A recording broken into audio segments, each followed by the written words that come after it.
Hi all, praise the Lord. మీరందరూ ఎలా ఉన్నారు? నేను మీ చిట్టిని. ఈరోజు దేవుడు మనతో ఒక చక్కని వాక్యంతో మాట్లాడుతున్నారు. ఏంటంటే ప్రసంగి గ్రంథము 11th చాప్టర్ 9th verse. యవ్వనుడా, ఓ యూత్ బ్యాచ్ మన కోసమే, నీ యవ్వనమందు సంతోషపడుము. దేవుడు మనల్ని సంతోషించమని చెప్తున్నారు. నీ యవ్వన కాలమందు నీ హృదయము సంతుష్టిగా ఉండనిమ్ము. నీ కోరిక చెప్పునను, నీ దృష్టి యొక్క ఇష్టము చెప్పునను ప్రవర్తింపుము. మనకున్న విషెస్ బట్టి అన్నీ చేసుకోవచ్చంట. మనకి ఏం చేయాలనిపిస్తున్నది చేయమని చెప్తున్నాడు దేవుడు. మన యూత్ ని ఫుల్ గా ఎంజాయ్ చేయమంటున్నాడు. నీకు ఎక్కడికైనా వెళ్ళాలనుందా వెళ్ళు, ట్రిప్స్కి వెళ్ళాలనుందా వెళ్ళు, మంచి ఫుడ్ తినాలనుందా తిను, ఏదన్నా చెయ్యి. కానీ దేవుడు ఒక కండిషన్ పెట్టారు.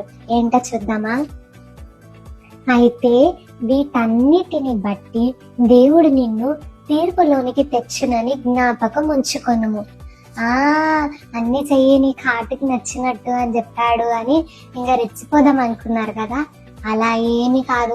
మనం ఏం చేసినా కూడా ఎండ్ ఆఫ్ ద డే దేవుడికి అకౌంటబుల్ గా ఉండి దేవునికి లెక్క అప్పచెప్పాలి. కాబట్టి నువ్వు చేసినా కూడా ఇది దేవుని దృష్టికి కరెక్టా కాదా అని ఆలోచించి మనం చేయాల్సి ఉంటుంది.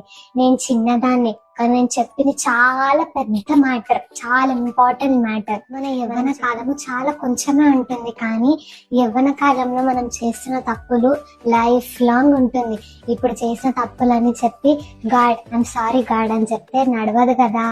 కాబట్టి ఎంజాయ్ చేయండి, ఎంతన్నా ఎంజాయ్ చేయండి, కానీ దేవుని దృష్టికి కరెక్టా కాదా అని ఆలోచించి చేయండి. బాయ్ ఫ్రెండ్స్, మళ్ళీ కలుద్దాం.